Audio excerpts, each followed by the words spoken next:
बात शहजाद देश की हो पूनावाला, रही है। बीजेपी कह रही है कि मस्करे टाइप की बात करते हैं राहुल गांधी, सड़क छाप भाषा का इस्तेमाल करते हैं, क्यों? मुझे बताइए आमिर जी, भारत माता को कभी बेचा जा सकता है क्या?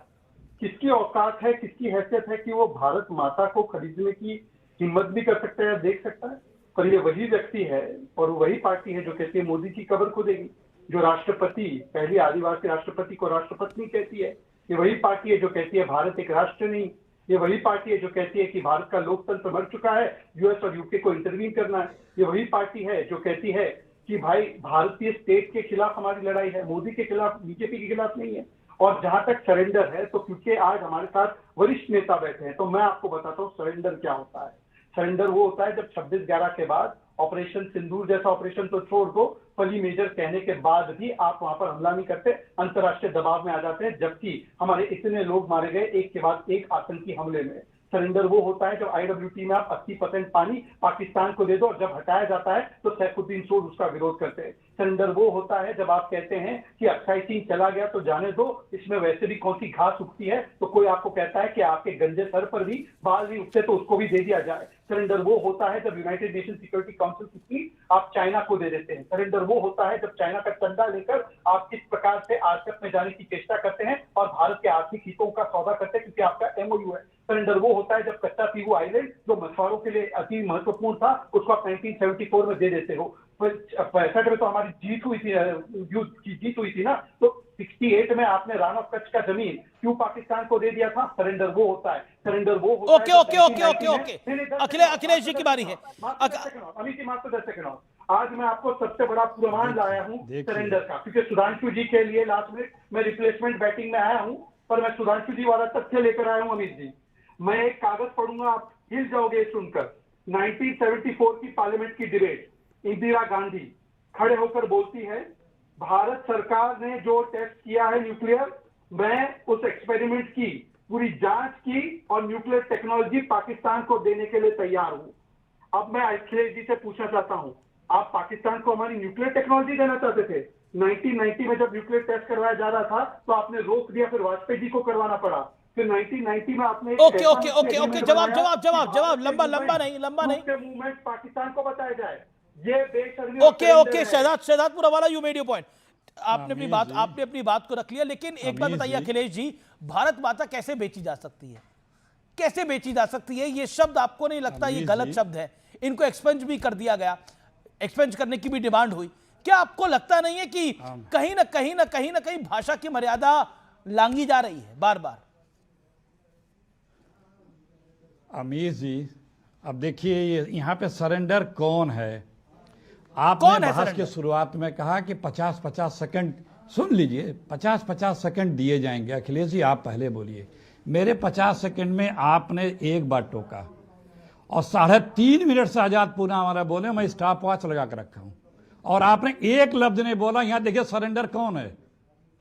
यहां आजाद पूनावाला के सामने सरेंडर कौन है? हमें 50 मिनट में डिस्टर्ब कर रहे हैं। 50 सेकंड नहीं में अखिलेश जी, कहां आप चक्कर में पड़े? आप 1-1.5 मिनट बोल लीजिए। सुनिए प्लीज, वो भी आगे 3 मिनट नहीं बोले। आगे आइए, आगे चलिए, बुरा लगेगा, चलिए बुरा लगेगा। सुनिए, देखिए ये जिस पार्टी की आप बात कर रहे हैं ना, जिस पार्टी के से आजकल शहजाद पूनावाला है, कब तक रहेंगे हमें नहीं पता।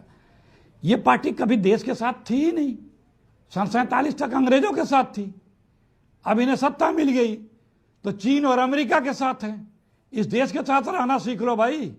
आप कह रहे हैं बीजेपी देश हित में नहीं काम करती, अपने भारत की। देखिए फिर वही, आप 10 सेकंड नहीं बोलने देंगे, हमें पता है। नहीं, मैं आपको 50 सेकंड बोलने दूंगा। आप कह रहे हैं कि बीजेपी भारत मां को बेच रही है। बोला एक, आप कह रहे हैं बीजेपी भारत मां को बेच रही है। हरदीप पुरी कह रहे हैं कि राहुल गांधी मस्करे हैं, मस्करे वाली भाषा का इस्तेमाल करते हैं। सुनिए, देखिए राहुल गांधी जब सदन में खड़े होते हैं ना, तो 10 मंत्री थरथराते पैरों से, कांपती हुई जुबान से भागते पलायन करते दिखते हैं। सांस अटक जाती है, मुद्दों पे बात करते हैं। हमारा नेता प्रतिपक्ष इस देश की बात करता है, इस देश की आवाज है। वो हमारा चीन और पाकिस्तान की आवाज या अमेरिका की आवाज जो सदन में और लोग बने बैठे हैं वो लोग बने बैठे रहे, लेकिन देश की आवाज नेता प्रतिपक्ष राहुल गांधी और विपक्ष के लोग नेता हैं, वो क्यों नहीं बात करेंगे? आप मोदी जी का नाम लीजिए तो स्पीकर से लेकर के सारे मंत्री चिल्लाने लगते हैं। मोदी जी का नाम नहीं लिया सकता क्या? ये लोकतंत्र है।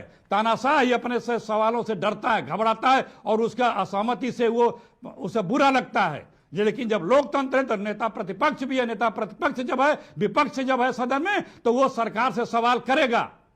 क्यों नहीं बोलने दिया जाता उन्हें? क्यों सब लोग खड़े होकर चिल्लाते हैं? पूरी बात नहीं आती है तो कहते हैं कि मोदी जी का नाम ले लिया। अभी आपने कहा कि लाने जा रहे हैं राहुल जी पे प्रस्ताव, अरे लाओ ना, और अच्छी बहस होगी उसमें, यही सब तो बहस होगी ना। हम तो स्वागत करेंगे, वो प्रस्ताव ले आओ। Okay okay okay, you made your point. आपने अपनी बात को रख लिया, आपने अपनी बात को रख लिया कि थर थर कांपते हैं जब राहुल जी खड़े होते हैं, थर थर कांपते हैं। Okay, quickly 40 seconds. ओके, पहले तो अमित जी शुक्र है कि आपके खिलाफ नो कॉन्फिडेंस नहीं आ गया। मुझे लगा कि यूं नो कॉन्फिडेंस 2025 वाली डेट का निकाल के अमीश को सौंप दिया जाएगा कि प्रेसिडेंट के बाद, वाइस प्रेसिडेंट के बाद, पीजीआई के बाद, स्पीकर के बाद अब अमीश देवगन पर भी नो कॉन्फिडेंस मोशन कांग्रेस करेगी। एनीवे, अच्छा है बच गए आप, अमीश जी बच गए। दूसरी बात ऐसा है कि थर-थर तो कांपते हैं, पर थोड़ा सा चूक हो रही है देखने में। वो राहुल के पीछे जो है ना, वो थर-थर कांपते हैं कि अब पता नहीं राहुल गांधी क्या और बोल देंगे और फिर थर-थर कांपना पड़ेगा पार्टी को। 95 चुनाव भी हार गए। पर Amish, now I am bringing one more fact on your debate, और डिबेट हिल जाएगी इस फैक्ट के बाद। अमीश, माफी चाहता हूं, हो सकता है आपकी आगे की ब्रेकिंग न्यूज हो, पर मैं वो पहले ही कर दूंगा। ये मेरे पास एक कागज आया यूनाइटेड स्टेट्स के स्टेट डिपार्टमेंट का। आपको पता है न्यूक्लियर डील में मनमोहन सिंह की सरकार ने एक ऐसा अग्रीमेंट किया अमेरिका के साथ, और उसमें कोट कर रहा हूं, India has committed to separate military and civil activity and supply entire civil program to international inspection. अब अमीश जी, ये है स्टेट डिपार्टमेंट का डॉक्यूमेंट। आप पाकिस्तान को न्यूक्लियर टेक्नोलॉजी देना चाहते हो, आप अमेरिका के दबाव में न्यूक्लियर टेस्ट नहीं करवाते हो, आप हमारी सिविल न्यूक्लियर पावर पूरी दुनिया के सामने खोल कर रख देते हो। एक बड़ी खबर आ रही है, एक बड़ी डेवलपमेंट है। BJP IT cell head Amit Malviya ने बहुत बड़ा आरोप लगा दिया है। एक किताब के हवाले से उन्होंने बकायदा इसको तथ्यात्मक रूप से रखा है।